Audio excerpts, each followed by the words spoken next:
En esta exposición volvemos a los análisis de la coyuntura. ¿Cómo decimos los análisis en los espesores de la coyuntura? Los análisis en los espesores del presente. Y hemos titulado esta exposición Crisis en los espesores de la coyuntura. Y eso quiere decir varias connotaciones. Una de ellas importante es de que la crisis no solamente se da en la superficie visible de la coyuntura, sino en sus espesores. Porque entendemos que la coyuntura no solamente es el momento, sino que la coyuntura es el sustrato del presente, que en términos de San Agustín es el pasado presente, el presente presente y el futuro presente.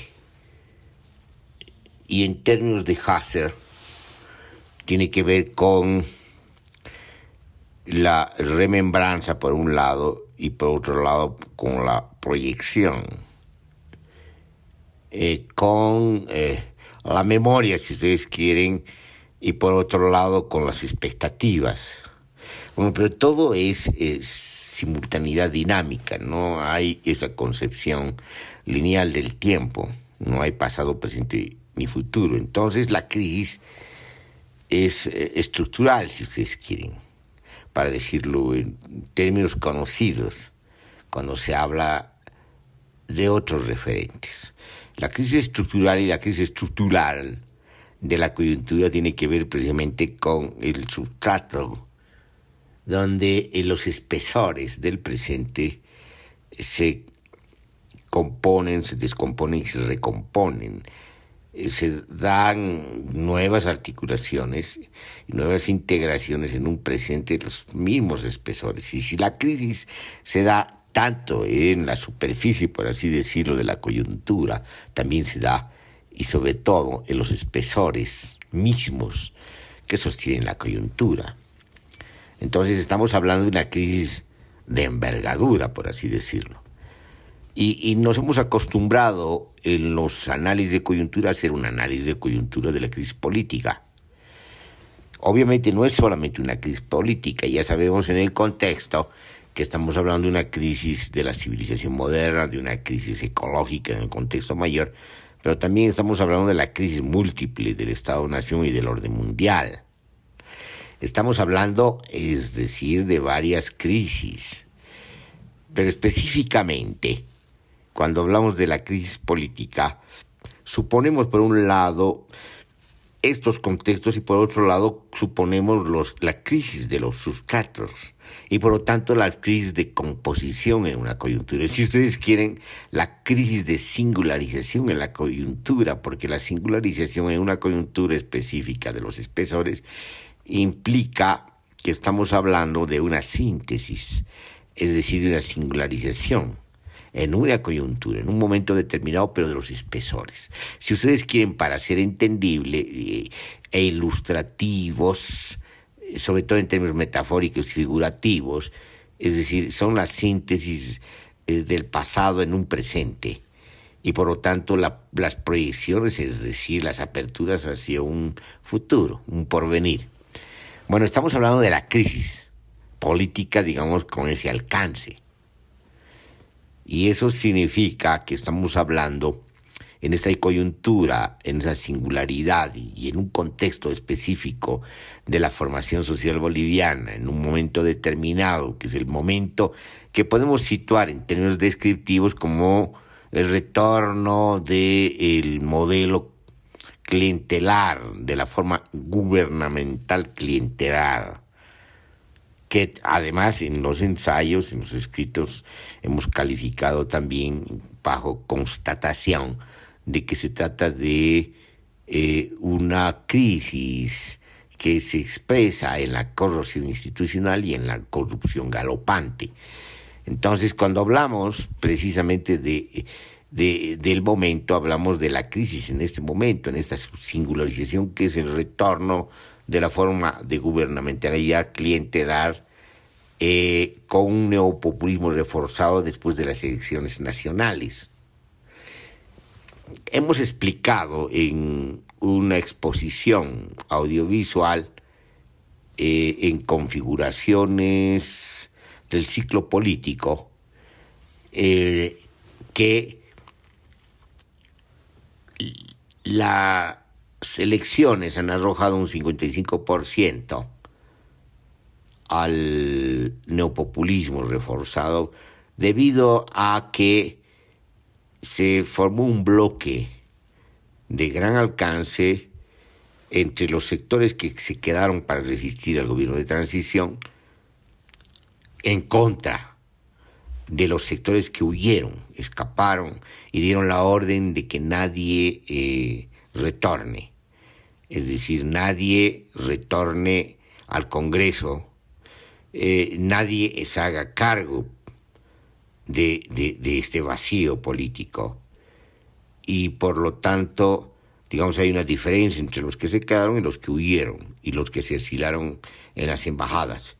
Entonces, esa diferencia dentro de ese conglomerado que no es ni partido político y que tampoco es un movimiento social, sino es un conglomerado de organizaciones de estratos sociales que cada vez han venido adquiriendo las características pragmáticas de oportunismos descarnados y hasta descarados. Entonces, esa diferencia marca un bloque, la situación de un bloque donde los que se quedaron del MAS se articularon con los que ya se enfrentaron en una larga historia de resistencias contra el gobierno neopopulista y a lo largo de una década, por lo menos, sin contar lo que ocurrió en la primera gestión de gobierno, que fue de características progresistas. En cambio, las gestiones de gobierno después de la promulgación de la Constitución tuvieron características regresivas, restauradoras y de ingreso en una decadencia, inclusive en un derrumbe ético-moral. Entonces, cuando ocurre esto, ¿qué es lo que tenemos? Lo que tenemos es la comprensión o la posibilidad de la comprensión de que a pesar de la crisis, de la implosión, porque no hubo nunca golpe, es decir, el golpe es un recurso ad hoc, una hipótesis ad hoc insostenible de parte del entorno político palaciego del caudillo déspota, que se inventa un golpe cuando en realidad su implosión venía dándose desde hace un buen tiempo, por lo menos en la última gestión de gobierno. Es decir, en la medida que ningún cimiento, ninguna columna se sostenía, todo estaba podrido, se venía la implosión. Entonces hubo una implosión y frente a esa implosión una salida tramposa. Eso es lo que ha optado el entorno palaciego del caudillo déspota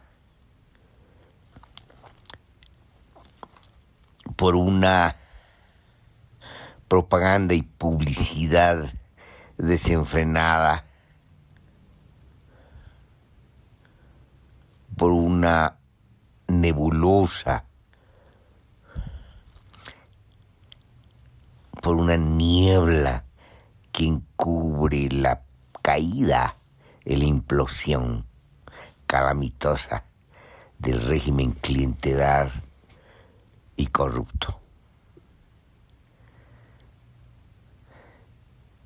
Eso ocurre en un mundo, porque no solamente pasa en Bolivia, sino también en la región, en el continente y en el mundo moderno, atiborrado por los medios de comunicación, por la invasión de los medios de comunicación, por la desinformación transmitida de manera compulsiva por los medios de comunicación, cuyas noticias, o más bien desinformación, sustituyen la realidad. donde el mundo efectivo se ha convertido en el mundo virtual, de las noticias, de la radio y de la televisión y de los periódicos, donde obviamente el ciudadano o la ciudadana no controlan estos acontecimientos que se dan en el espectro electromagnético. Es decir, no controlan la relación con los supuestos hechos que se mencionan y se comentan.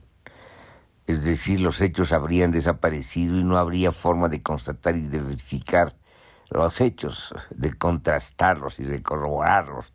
Entonces todo lo ocurre en el círculo vicioso mediático. Entonces en ese mundo el perfil, las características de la casta política se ha transformado también, ha cambiado y se ha convertido en parte de esta virtualidad. Es decir, estamos en una especie de mascarada.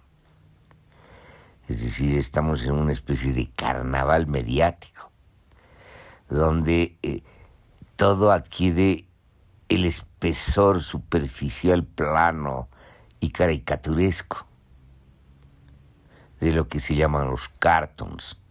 Es decir, todo se ha vuelto tan esquemáticamente banal y trivial que todo ha perdido su volumen para presentarse precisamente en el guión de las caricaturas, que son transmitidas por medios de comunicación. Entonces, en ese contexto se explica que la salida se busque en la propaganda, en la publicidad. Bueno, esto ya se lo ha hecho desde hace tiempo, es decir, ya en la mitad del siglo XX, finales de la mitad del siglo XX, cuando partidos totalitarios como el nacionalsocialismo y antes el bolchevismo han optado por la propaganda. El bolchevismo, porque como no podía ser una revolución, sustituyó la revolución por un golpe de Estado. Fue un golpe de Estado la Asamblea Constituyente. La revolución ya se había hecho en febrero. Y en octubre se opta por tomar la Asamblea Constituyente. La revolución ya la habían hecho los soldados y campesinos armados. La revolución la habían hecho los soviets. Ya era un país soviético inventado por obreros y soldados y campesinos armados. Sin embargo, los bolcheviques, frente a una revolución ya hecha, frente a la ocupación de fábricas y instituciones, frente a la ocupación territorial de ciudades por parte precisamente de este ejército popular de soldados campesinos y obreros, los bolcheviques van a optar por un golpe de Estado a la Asamblea Constituyente.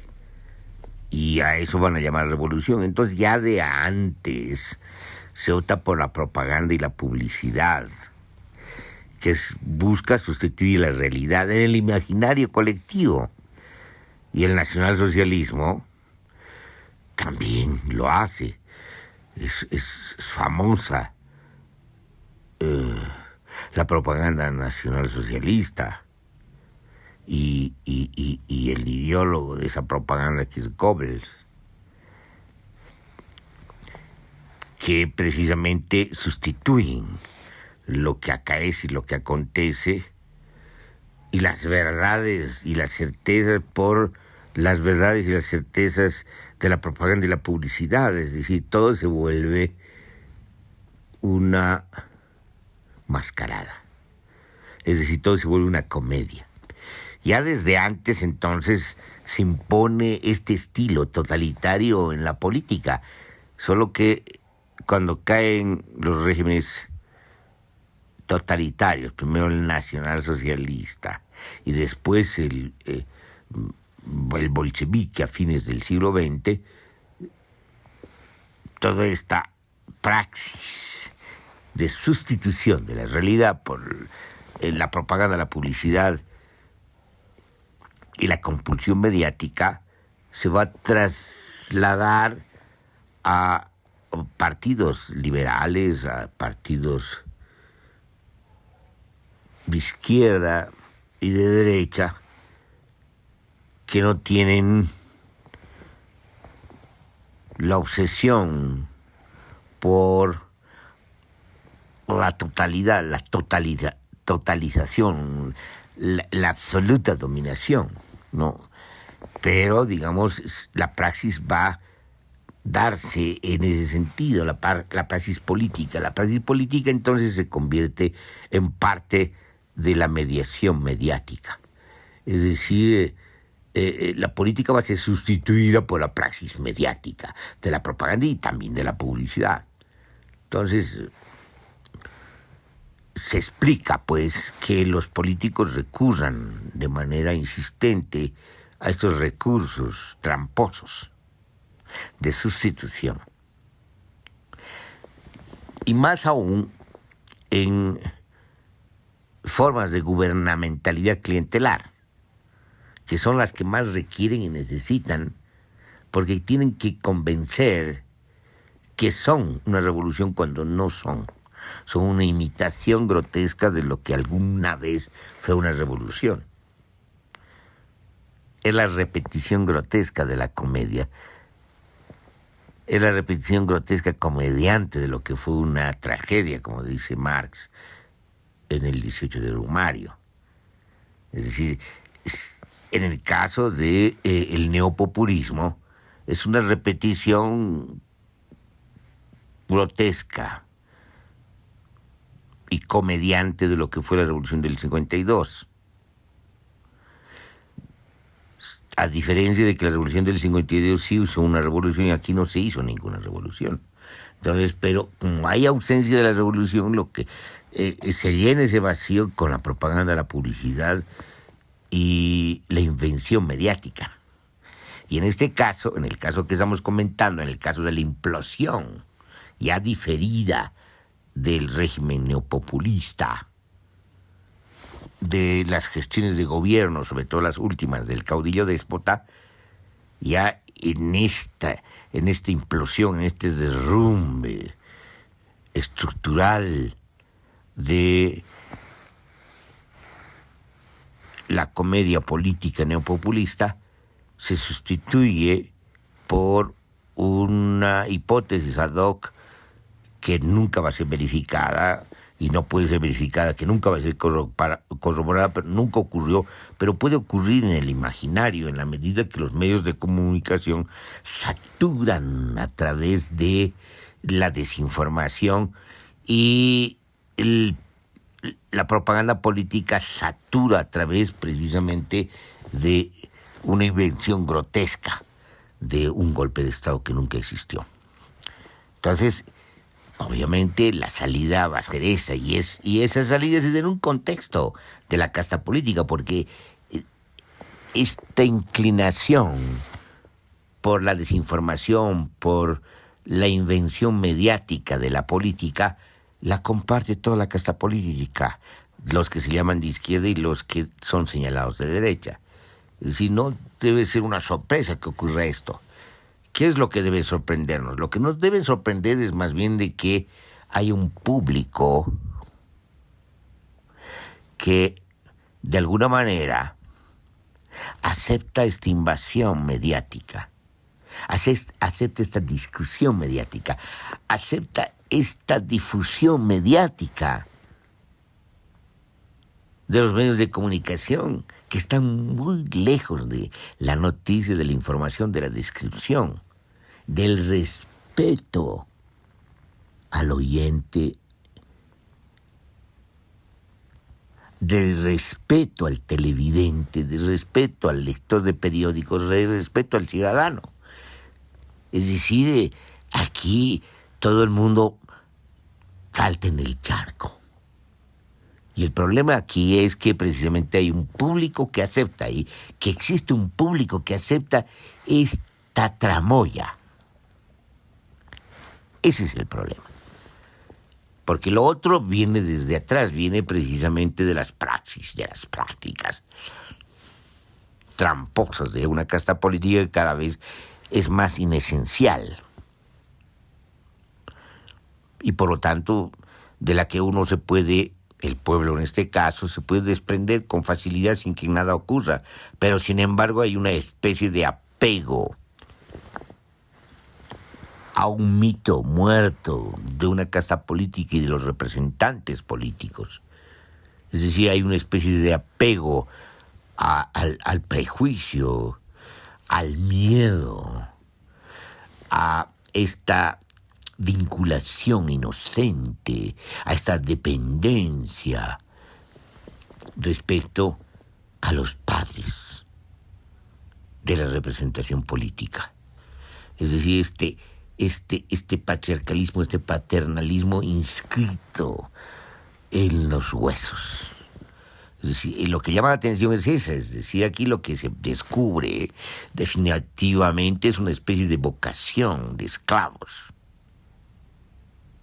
de gran parte del pueblo en estas circunstancias, cuando no encuentra su voluntad de potencia, cuando no libera su potencia social creativa, cuando no es pueblo en el sentido pleno de la palabra, es decir, no se asume como tal, es decir, cuando no gobierna, es decir, cuando no ejerce la democracia plena.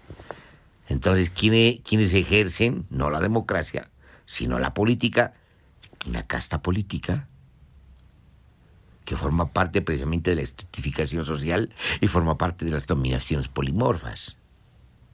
Entonces, lo que ha ocurrido es eso. Entonces, se opta por la trampa. Pero la trampa, ¿cuánto dura en el imaginario social? Un tiempo corto. Como dice el refrán popular, la mentira tiene patas cortas. ¿Cuánto va a durar?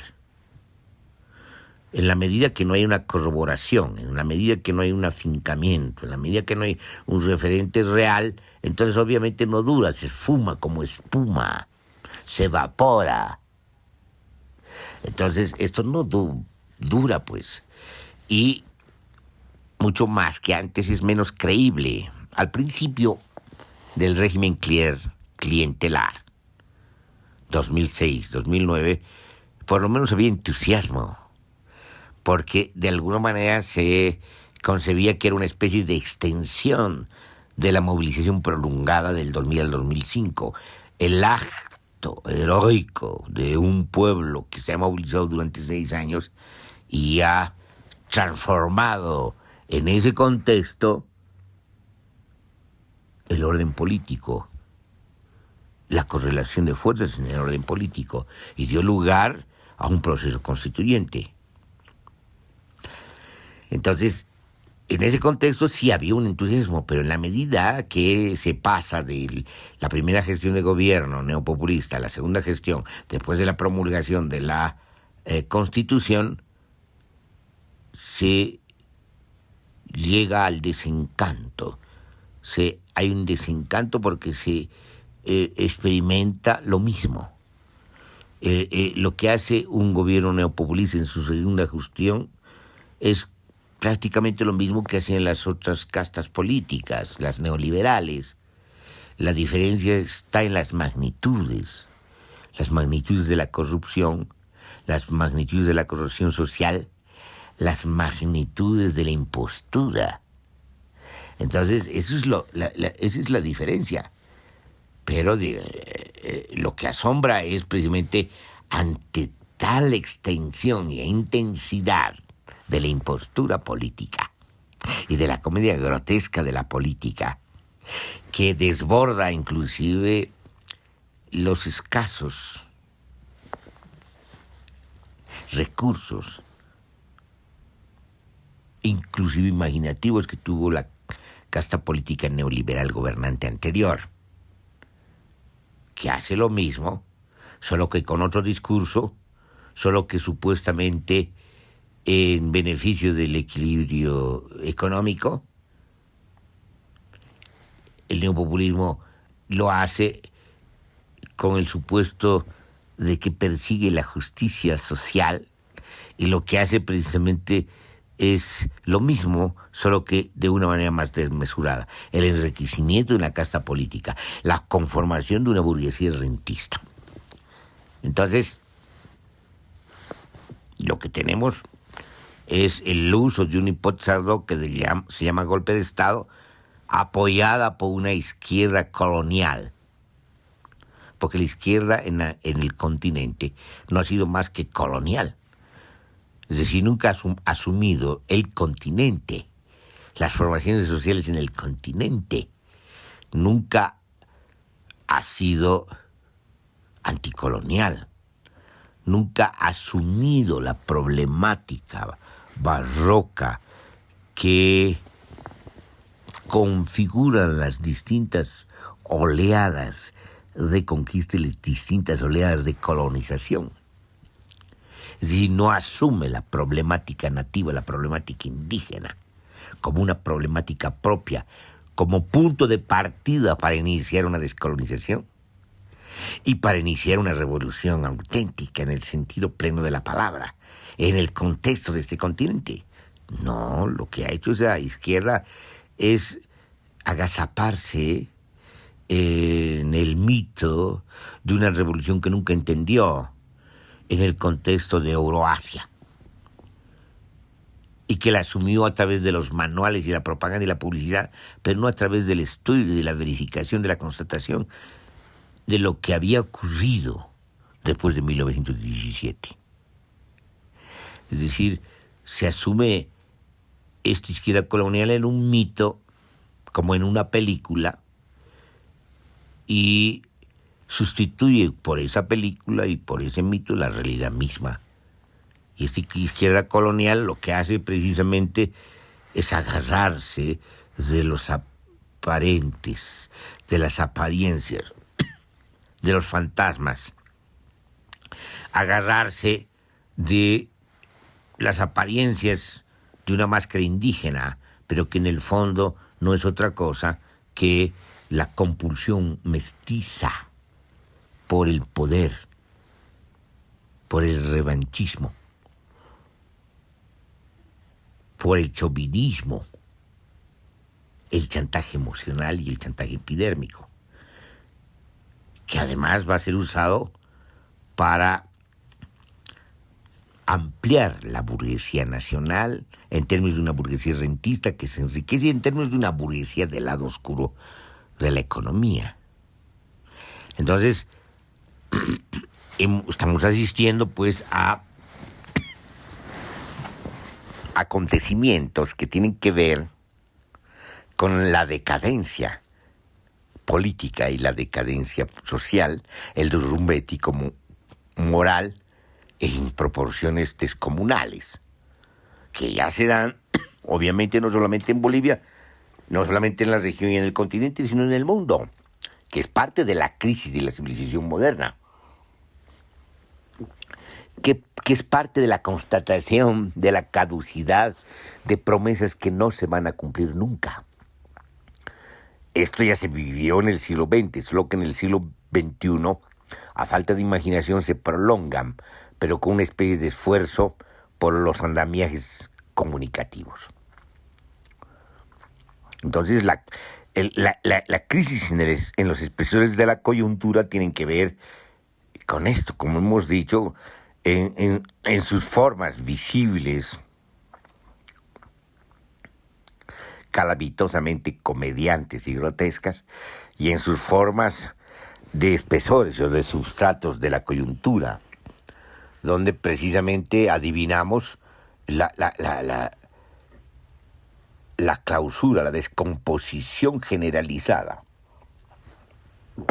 el derrumbe generalizado, múltiple, ideológico de la malla institucional del Estado-nación, aunque ese nombre como Estado plurinacional sigue siendo un Estado-nación, del orden mundial. Es decir, todos los argumentos de las dominaciones han sido vaciados de su contenido y quedan solamente hilachas, quedan las ruinas de lo que un día fue un Estado-nación, aunque haya sido un Estado-nación inventado por los criollos y haya continuado siendo un Estado-nación continuado por los mestizos, y haya sido un Estado-nación en el régimen neoliberal que pretendió enmascararse de indígena y fue efectivamente un gobierno antiindígena.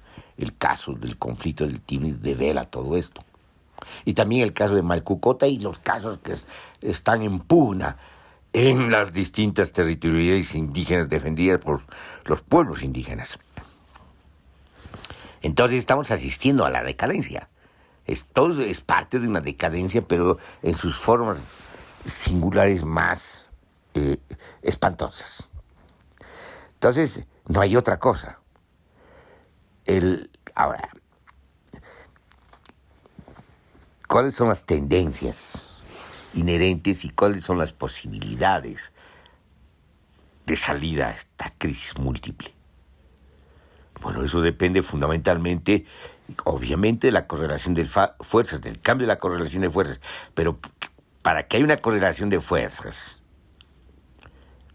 potencialmente creativa, tiene que haber la liberación de la potencia social. Y la liberación de la potencia social, o el activismo que libere la potencia social, para que ocurra esto se requiere fundamentalmente de una toma de conciencia de lo que ha ocurrido.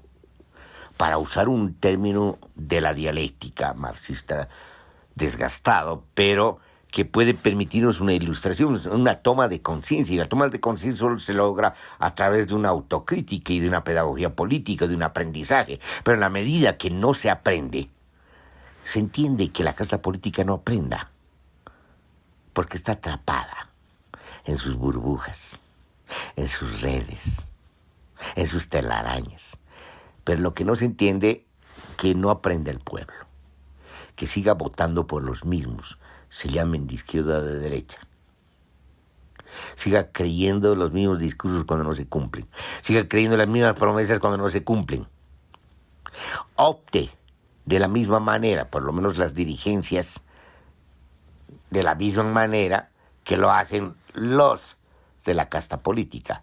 Es decir, opten por el enriquecimiento. Claro que en escalas menores. Opten por el engaño, por la manipulación, por el desborde chabacano. Entonces, se repite. La decadencia se repite en distintos estratos sociales y adquiere sus propias singularidades en cada uno de estos estratos. Pero la masa popular, la masa del pueblo, sigue siendo la víctima de todo esto, de la continuidad en plena decadencia de las dominaciones polimorfas y ahora desgarbadas. Entonces la salida tiene que ver básicamente con la posibilidad de un activismo libertario, ácrata, anarquista, que pueda o incida en la liberación de la potencia social. Más o menos como ha ocurrido en Chile y como ocurre en Colombia, que han sido capaces de una lucha sostenida durante más de un año en Chile y retomando largas luchas en Colombia, pero ya no solamente en función de los antiguos temas, de las antiguas promesas y de las antiguas utopías, sino en contra de la propia casta política de izquierda y de derecha, contra toda la herencia de las formas de poder y del círculo vicioso de poder. Es decir, lo que se requiere precisamente es una actitud madura, un uso crítico de la razón, un logro de la madurez de parte del pueblo que se desentienda de estas dependencias de sus amos. Tener vocación creativa y dejar las herencias de las vocaciones de esclavos. Entonces, depende de eso. Las salidas más circunstanciales, más provisorias, que pueden tener que ver con una especie de transición inmediata a la búsqueda consensuada, por lo menos en distintas instancias, hacia otro tipo de espacio de agenciamiento donde el pueblo se logre y tenga su espacio de reflexión, de pedagogía política, esas salidas circunstanciales dependen, digamos, o de un azar o de voluntades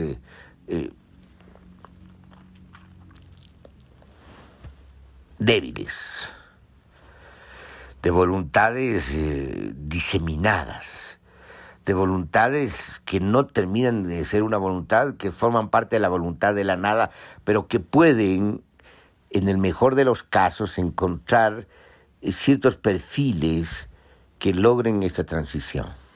Y esos perfiles estaban, pues, en el bloque que se organiza durante la resistencia al gobierno de transición, pero era un bloque del sector popular del MAS que retorna contra su caudillo déspota y contra su entorno político al Congreso, de sectores que ya formaron parte de una lucha contra el régimen neoliberal, organizaciones campesinas, organizaciones de los Ayllus Rojos que forman parte de la irradiación de un indianismo como la de Felipe Quispe, de una lucha en defensa de la coca tradicional de los yungas, en contra de un régimen popular que optó por sostener el cultivo de la hoja excedentaria y la industrialización de la cocaína. Sectores urbanos y suburbanos que ya no votaban por el MAS. Entonces se formó un bloque y que es de la que se hizo cargo la Federación Campesina de La Paz, la Federación Campesina de Oruro y la Federación Campesina de Potosí, que propusieron como candidatura a la presidencia de David Toquehuanca. Bueno, eso se dio. Si se puede volver a dar ahora, no se sabe. Eso depende precisamente de los tejidos que se puedan dar circunstanciales, pero en todo caso, esas salidas, si se dieran, son circunstanciales y provisionales, no son salidas en pleno sentido de la palabra. La verdadera salida está en la madurez del pueblo, en el uso crítico de la razón, en la liberación de su propia potencia social. Bueno, ahí, en ese contexto, hay una responsabilidad de los activismos, ácratas, libertarios, anarquistas. Aquí terminamos esta exposición y vamos a evaluar la posibilidad de seguir en más detalle las vetas que tiene esta exposición.